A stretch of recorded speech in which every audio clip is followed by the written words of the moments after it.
Hi everyone, welcome to Real Life 101. I'm Jillian and we're glad you joined us today. We're going to deviate from our normal format and devote our entire show to working in the newspaper industry. We'll get a glimpse into the hectic but exhilarating pace of the newspaper business. We'll see how it lures journalists and others into a career of commitment to bringing readers the latest breaking news reported accurately and timely. We'll learn how this business is keeping up with our changing technology by not only delivering our news the traditional way, but also focusing on getting information out through the internet.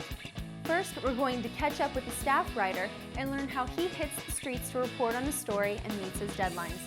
We'll also find out about many of the careers available at a newspaper from a human resources manager. To top our day off, we're going to meet with the person who oversees the whole production, the editor. So sit down for a real treat in our special Real Life 101 Focus on the Newspaper.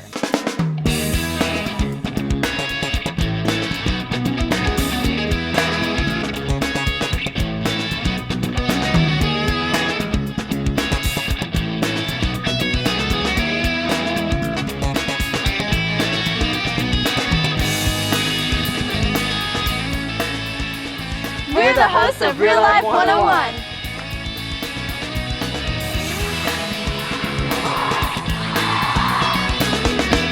Imagine being given a different writing assignment every day. Get the story, get it right, and get it turned in before the deadline, all in a few hours. If this excites you, you'll want to listen up.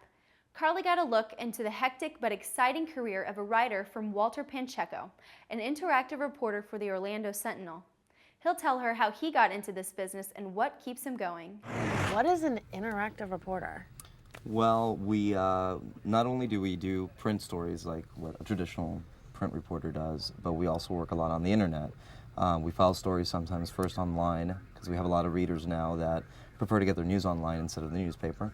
And also we work a lot with video. We do our own videos, we do sound slides, we do audio slides with photos, a lot more things that the traditional reporter didn't do before, which is just, your print story.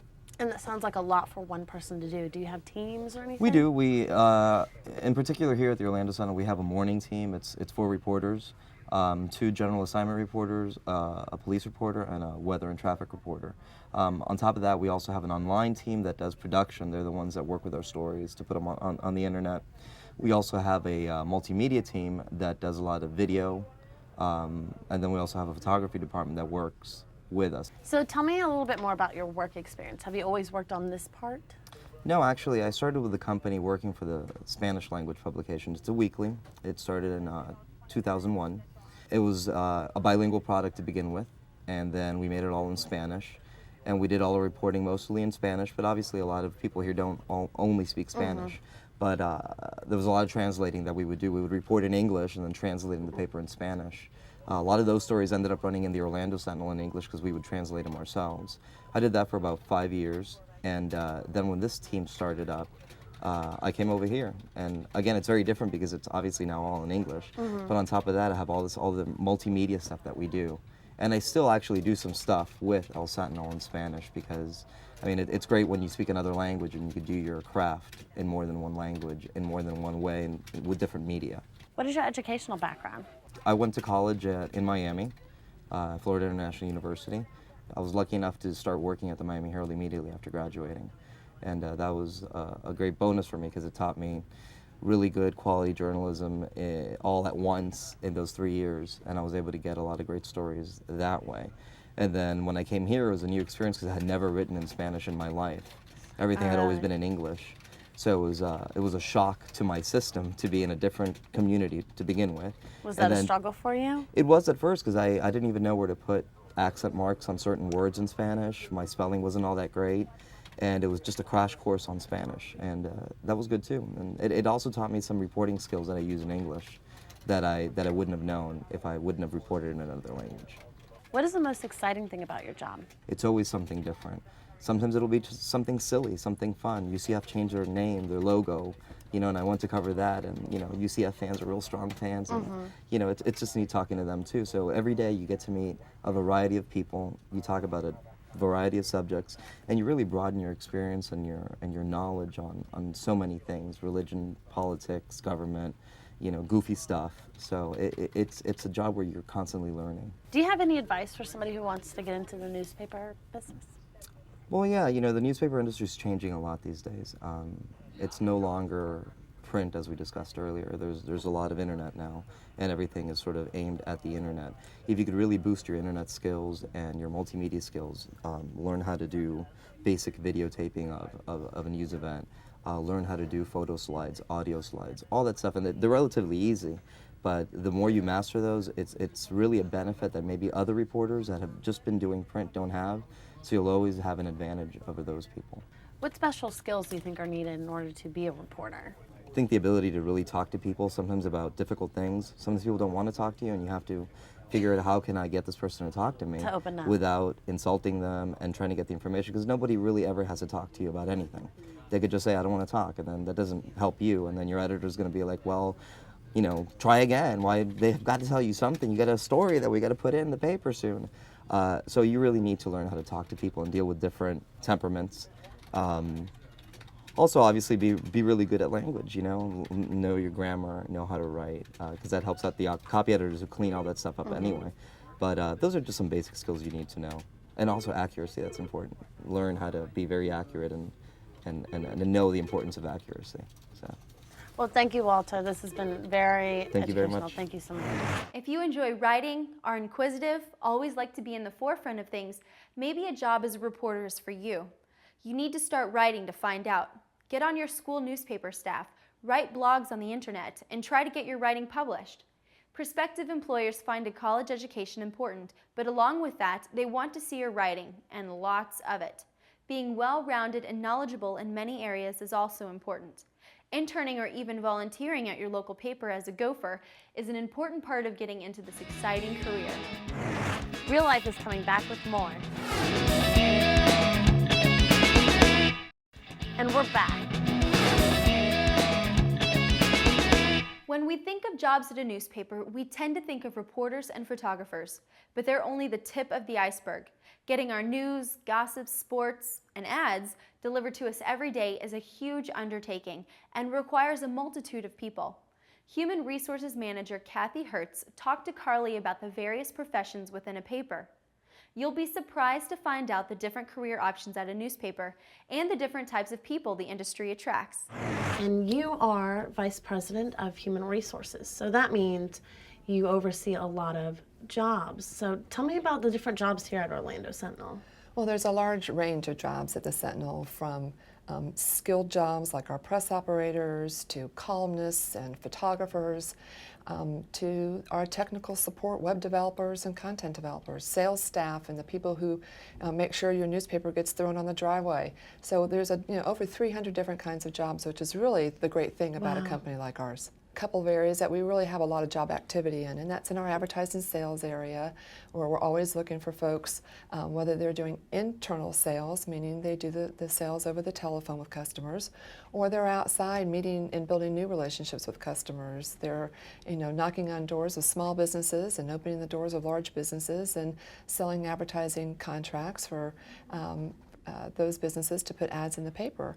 And those are really important relationships to us, because advertising sales and that revenue is how we make our money, and that's how we become a profitable company. Likewise, outside of advertising, we have jobs that I think that a lot of people are interested in these days, and that's everything on the online front. We have a lot of people that are responsible for making sure that we've got good content up there, that people have to develop the site and make sure it's interesting and fun for people to come back and look at, and that keeps them engaged, because what's really important, whether it's in print or online, is we want our customers to come back to us day in and day out. Can you tell me more about the qualifications you look for in sales? Sure. First, they have to be really energetic and enthusiastic. They have to believe in what we do and the products that we sell, because if not, a customer, I think, realizes that. As far as background is concerned, we hire salespeople with all different kinds of background. They could work previously in a sales environment in retail sales or pharmaceutical sales, or really across all different kinds of spectrums. I think what's really important is that they have a really can-do attitude, that they're willing to take no, because when you're in sales you hear a lot of no's before you hear a lot of yeses. that they have a lot of perseverance. So it's really a lot of attributes or characteristics that are really important. I know that we've been talking about a lot of different professions and stuff, but what do you find most rewarding about your job? The fact that no 2 days are alike, and that I'm always in the middle of something where I'm either helping solve a problem, or I'm developing a plan that's going to help the company move forward, or I'm helping facilitate maybe a bad working relationship between a manager and an employee, and we want it to be successful, and it's kind of facilitating communication. You know, I get to meet with groups of employees, I get to train, I get to stand up and talk about something important to the company. Or I could be sitting in my office working on a plan all day on something that, you know, I'm going to be turning in. So the fact is I'm never bored, and after doing this for 14 years inside of this company, I've never had a day where I've thought, you know, I didn't do something interesting today. So I think the fact that it's always interesting, very unpredictable at times, and it's not rote. It's not the same thing every day, and for me that would be really hard because I'd get really bored I get bored very easily. So what kind of characteristics do you think people need to have in order to succeed in this company or any company? well, first they need to have a belief in themselves, that they know that they can do things and they can do them well. I think that confidence is really important.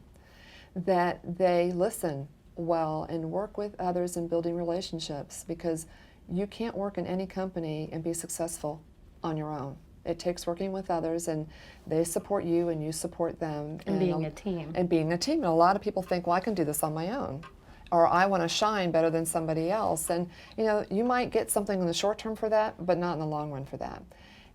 Be enthusiastic and energetic. You know, be engaged. You know, you hear the term "be in the moment." You know, make each day count. And as silly as those seem, that's really true. Because if you don't want to be here, don't show up. Mm-hmm. And a lot of people just show up. And there's a difference of being engaged and just showing up. And volunteer. If someone says, who would like to help me with, that's how you learn, and that's how you get noticed inside of a company, and that's how you advance. You advance because you're doing really good work, and people are noticing what you're doing because you volunteer to do it, not because you're being told to do it. And I think if you can take those kinds of attributes, it doesn't matter what you want to do, you'll be a success anywhere you go. Well, thank you. This is very very welcome. informative. This will definitely help me for when I'm done being a TV star. Good. Well, good luck to you on that. Thank you. All right. Looks like there's something for everyone in this business. From what I see, a newspaper is like a complicated puzzle, with each different piece working together to make the finished product. From reporting, to sales, to marketing, to circulation, to website, to printing and delivery, working at a newspaper can give you pride in being part of a team that delivers to their customers' doorsteps or computers every day, rain or shine. You know the drill. Time for another break.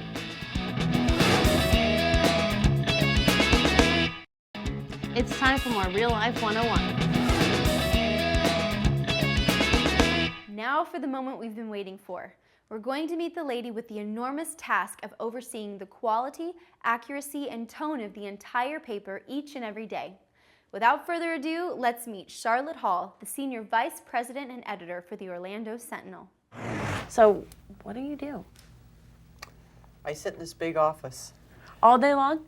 No, actually, I wander around in the newsroom most of the day talking to people and going to meetings and helping folks do their work as best I can. You know, we hold news meetings in this room in the morning where we decide what we're going to be covering that day, how we're going to cover it both for the web and for the newspaper. So that's a big part of my day. My day usually starts that way. And after that, it's usually a series of meetings with editors, sometimes reporters involved, or with other directors of the company, the publisher, the general manager, some of the other directors. It seems like there's a lot of people working underneath you. Do you find that you have very long days? What is a typical day for you? It's pretty long. I get up not that early because I'm sort of a night owl, but I get up like around 7, read the paper for an hour or so before I come in. You got to read the paper before you come in if you're an editor, or if you're a reporter. You really need to know what's going on when you hit the office. So I read the paper. Then I come in, I get in around 10 usually, unless I have an earlier meeting, and we do the news meeting. And usually I don't leave until about 10 o'clock at night. Oh, wow. How did you end up in this job? I've been a journalist a long time. Oh, really? Yes, 35 years.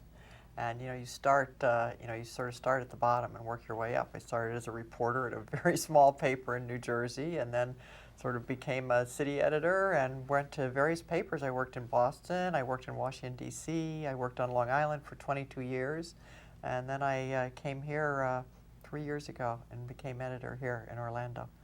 What is your educational background? Actually, I do not have a journalism degree.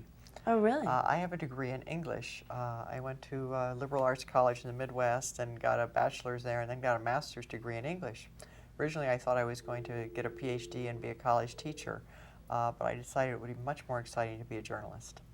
So I see that you have a bunch of the newspapers lying around, and I especially noticed the board over here. Right. Can you explain that to me, why you have it all posted up there? We have that up there because every morning we critique the paper. So that's the first thing we do. We look at the paper and we say, hey, what did we do well yesterday and what did we do not so well? Could we have improved things? About how many people work for you?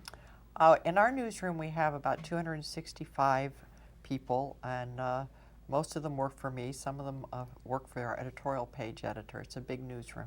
Wow, that seems like a lot of people. How challenging is it? Well, they don't all report to me.